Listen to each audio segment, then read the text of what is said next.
ನಮಸ್ಕಾರ ವೀಕ್ಷಕರೇ, PR ಅಕಾಡೆಮಿಗೆ ಸ್ವಾಗತ.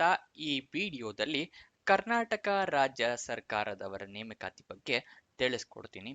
ಯಾವ್ಯಾವ ಹುದ್ದೆಗೆ ಅರ್ಜಿ ಕರೆದಿದ್ದಾರೆ, ಅಪ್ಲಿಕೇಶನ್ ಹೇಗೆ ಹಾಕೋಬೇಕು, ಎಜುಕೇಶನ್ ಕ್ವಾಲಿಫಿಕೇಶನ್ ಏನಾಗಿರಬೇಕು, ಸ್ಯಾಲ್ರಿ ಏನಿರುತ್ತೆ, ಇದೆಲ್ಲದರ ವಿವರಗಳನ್ನ ತಿಳಿಸ್ಕೊಡ್ತೀನಿ. ವಿಡಿಯೋನ ಕೊನೆ ತನಕ ನೋಡಿ.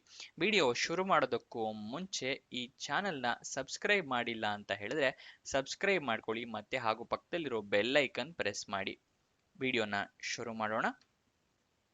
ಜಿಲ್ಲಾ ಆರೋಗ್ಯ ಮತ್ತು ಕುಟುಂಬ ಕಲ್ಯಾಣ ಸಂಘದವರು ಹುದ್ದೆಗಳಿಗೆ ಅರ್ಜಿಯನ್ನ ಕರೆದಿರ್ತಾರೆ. ಯಾವ ಹುದ್ದೆ ಅಂತ ನೋಡೋದಾದ್ರೆ ಮೆಡಿಕಲ್ ಆಫೀಸರ್ ಹುದ್ದೆಗಳಿಗೆ ಅರ್ಜಿನ ಕರೆದಿರ್ತಾರೆ. ವಯೋಮಿತಿಯ ಡೀಟೇಲ್ಸ್ ನೋಡೋದಾದ್ರೆ ಮಿನಿಮಮ್ 18 ವರ್ಷ ಆಗಿರಬೇಕು. ಮ್ಯಾಕ್ಸಿಮಮ್ 45 ವರ್ಷದವರು ಕೂಡ ಅಪ್ಲಿಕೇಶನ್ನ ಹಾಕಬಹುದು.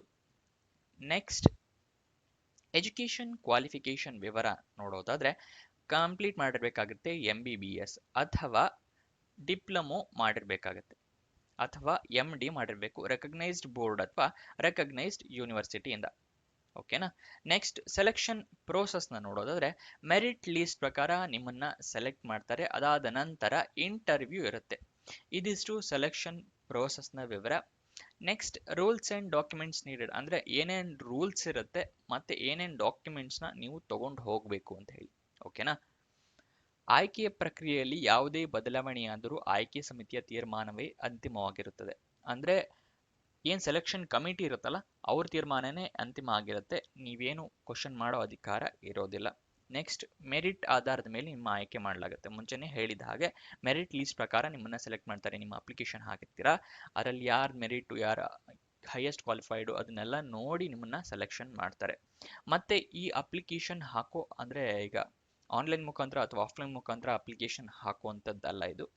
ಇದಕ್ಕೆ ವಾಕ್ ಇನ್ ಇಂಟರ್ವ್ಯೂನ ಅಟೆಂಡ್ ಮಾಡಬೇಕಾಗತ್ತೆ. ಓಕೆನಾ. ಅದನ್ನೇ ಇಲ್ಲಿ ಕೊಟ್ಟಿಯ ನೋಡಿ. ನೇರ ಸಂದರ್ಶನದ ದಿನಾಂಕದಂದು ಬೆಳಗ್ಗೆ 10 ರಿಂದ ಮಧ್ಯಾಹ್ನ 1 ಗಂಟೆ ಒಳಗಾಗಿ ಸಂದರ್ಶನ ಸ್ಥಳದಲ್ಲಿ ಹೆಸರನ್ನು ನೋಂದಾಯಿಸಿಕೊಂಡು ಅಭ್ಯರ್ಥಿಗಳು ಮಾತ್ರ ಸಂದರ್ಶನಕ್ಕೆ ಪರಿಗಣಿಸಲಾಗುವುದು. ಅಂದರೆ 10 ರಿಂದ 1 ಗಂಟೆ ಒಳಗೆ ಯಾರು ಹೆಸರು ಕೊಟ್ಟು ನೋಂದಾಯಿಸ್ಕೊಂಡಿರ್ತೀರಲ್ಲ ಅವರು ಮಾತ್ರ ಸಂದರ್ಶನಕ್ಕೆ ಅಟೆಂಡ್ ಮಾಡೋ ಅವಕಾಶ ಇರುತ್ತೆ. ನೆಕ್ಸ್ಟ್, ನೇರ ಸಂದರ್ಶನ ದಿನಾಂಕದಂದು ಬೆಳಗ್ಗೆ 10 ರಿಂದ ಮಧ್ಯಾಹ್ನ 1 ಗಂಟೆ ಒಳಗಾಗಿ ಅರ್ಜಿಯನ್ನು ಪಡೆದು ಅದರಂತೆ SSLC, PUC, MBBS ಅಥವಾ ತತ್ಸಮಾನ ಕೋರ್ಸ್ಗಳ ಅಂಕಪಟ್ಟಿಯನ್ನು, KMC ಸರ್ಟಿಫಿಕೇಟ್, ಡಿಗ್ರಿ ಸರ್ಟಿಫಿಕೇಟ್, ಜಾತಿ ಪ್ರಮಾಣ ಪತ್ರ, ಕಂಪ್ಯೂಟರ್ ಲಿಟರಸಿ ಪ್ರಮಾಣ ಪತ್ರ, ಅನುಭವ ಪ್ರಮಾಣ ಪತ್ರ, ಇತರ ಎಲ್ಲ ದಾಖಲಾತಿಗಳನ್ನು ಹಾಜರುಪಡಿಸುವುದು. ಓಕೆನಾ.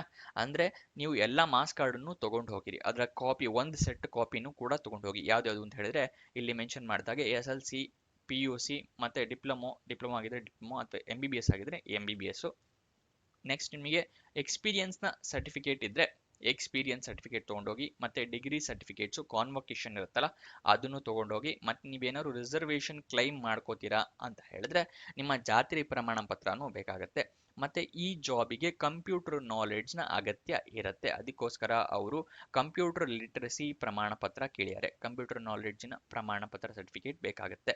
ಓಕೆನಾ. ಇದಿಷ್ಟನ್ನು ಒಂದು ಜೆರಾಕ್ಸ್ ಕಾಪಿನ ವಿಡಿಯೋ ಶುರು ಮಾಡೋದಕ್ಕೂ ಮುಂಚೆ ಹೊಸದಾಗಿ ವಾಟ್ಸಪ್ ಚಾನಲ್ ಕೂಡ ಓಪನ್ ಮಾಡಿದ್ದೀವಿ. ಅದರ ಲಿಂಕು ವಿಡಿಯೋ ಡಿಸ್ಕ್ರಿಪ್ಷನ್ ಅಲ್ಲಿ ಕೊಟ್ಟಿರ್ತೀನಿ. ಅಲ್ಲಿಂದ ಕ್ಲಿಕ್ ಮಾಡಿ ನೀವು ವಾಟ್ಸಪ್ ಚಾನಲಿಂದ ವಿಡಿಯೋಸ್ಗಳನ್ನ ನೋಡಬಹುದು, ಹಾಗೆ ನಿಮ್ಮ ಫ್ರೆಂಡ್ಸಿಗೂ ಶೇರ್ ಮಾಡಬಹುದು. ನೆಕ್ಸ್ಟ್, ಅಪ್ಲಿಕೇಶನ್ನ ಹೇಗೆ ಹಾಕೋಬೇಕು ಅಂತ ಹೇಳಿದ್ರೆ ವಾಕ್ ಇನ್ ಇಂಟರ್ವ್ಯೂ ಅಂತ ಹೇಳಿದೆ ಅಲ್ವಾ, ಅಪ್ಲಿಕೇಶನ್ ಹಾಕೋ ಅಗತ್ಯ ಇಲ್ಲ ಅಂತ.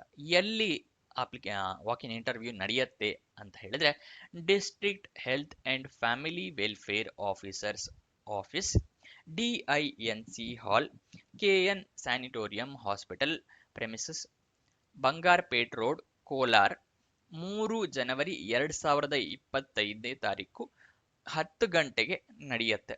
ಅಲ್ಲಿಗೆ 10 ಗಂಟೆ ಅಷ್ಟೊತ್ತಿಗೆ ನೀವು ಇರಬೇಕಾಗುತ್ತೆ. ಓಕೆನಾ. ಇದನ್ನ ವಿಡಿಯೋ ಪಾಸ್ ಮಾಡಿ ಒಂದ್ಸಲ ಸ್ಕ್ರೀನ್ ಶಾಟ್ ಬೇಕಾದ್ರೆ ತಗೊಳ್ಳಿ. ನೆಕ್ಸ್ಟ್, ಉದ್ಯೋಗ ಸ್ಥಳ ಕೋಲಾರ, ಕರ್ನಾಟಕ ಆಗಿರುತ್ತೆ. ನೋಟಿಫಿಕೇಶನ್ ಓಪನ್ ಆಗಿದ್ದ ದಿನಾಂಕ, ನೋಟಿಫಿಕೇಶನ್ ರಿಲೀಸ್ ಮಾಡಿದ ದಿನಾಂಕ 21 ಡಿಸೆಂಬರ್ 2024. ಮುಂಚೆನೆ ಹೇಳಿದ ಹಾಗೆ ವಾಕ್ ಇನ್ ಇಂಟರ್ವ್ಯೂ ಡೇಟು 3 ಜನವರಿ 2025 ಬೆಳಗ್ಗೆ 10 ಗಂಟೆಗೆ ನೀವು ಅಲ್ಲಿ ಹಾಜರಿರಬೇಕಾಗತ್ತೆ. ಅಫಿಷಿಯಲ್ ನೋಟಿಫಿಕೇಶನ್ ಓದ್ಕೊಂಡು ನೀವು ಅಟೆಂಡ್ ಮಾಡೋಕ್ಕೆ ಹೋಗಿ. ಓಕೆನಾ? ಅಫಿಷಿಯಲ್ ನೋಟಿಫಿಕೇಶನ್ ಎಲ್ಲಿ ಸಿಗತ್ತೆ ನಿಮಗೆ ಅಂತ ಹೇಳಿದ್ರೆ, ವಿಡಿಯೋ ಡಿಸ್ಕ್ರಿಪ್ಷನ್ನಲ್ಲಿ ಟೆಲಿಗ್ರಾಮ್ ಚಾನಲ್ನ ಲಿಂಕ್ ಕೊಟ್ಟಿರ್ತೀನಿ, ಅಲ್ಲಿಂದ ಕ್ಲಿಕ್ ಮಾಡಿ ಜಾಯ್ನ್ ಆಗಿ ನೀವು ನೋಟಿಫಿಕೇಶನ್ನ ಡೌನ್ಲೋಡ್ ಮಾಡ್ಕೋಬಹುದು. ಅಫಿಷಿಯಲ್ ವೆಬ್ಸೈಟ್ ಅಡ್ರೆಸ್ ಬೇಕು ಅಂತ ಹೇಳಿದ್ರೆ kolar.nic.in ಇದು ಅಫಿಷಿಯಲ್ ವೆಬ್ಸೈಟ್ ಅಡ್ರೆಸ್ ಆಗಿರುತ್ತೆ. ನೀವು ಗೂಗಲಲ್ಲಿ ಸರ್ಚ್ ಮಾಡಿ ಕೂಡ ಹೋಗ್ಬೋದು. ನೋಟಿಫಿಕೇಶನ್ ಅಂದರೆ ವಿಡಿಯೋ ಡಿಸ್ಕ್ರಿಪ್ಷನ್ಗೆ ಹೋಗಿ ಕ್ಲಿಕ್ ಮಾಡಬೇಕು ಅಂತ ಏನೂ ಇಲ್ಲ. ಇದಿಷ್ಟು ಈ ಜಾಬ್ನ ವಿವರ. ಎಲ್ಲ ತಿಳ್ಕೊಂಡಿದ್ದೀರಾ ಅಂತ ಅನ್ಕೊಂತೀನಿ. ಏನಾದರೂ ಡೌಟ್ಸ್ ಅಥವಾ ಕ್ವಶನ್ಸ್ ಇದೆ ಅಂತ ಹೇಳಿದ್ರೆ ಕಮೆಂಟ್ ಬಾಕ್ಸ್ನಲ್ಲಿ ಕಮೆಂಟ್ ಮಾಡಿ, ನಾನು ಉತ್ತರ ಕೊಡೋಕ್ಕೆ ಪ್ರಯತ್ನ ಮಾಡ್ತೀನಿ.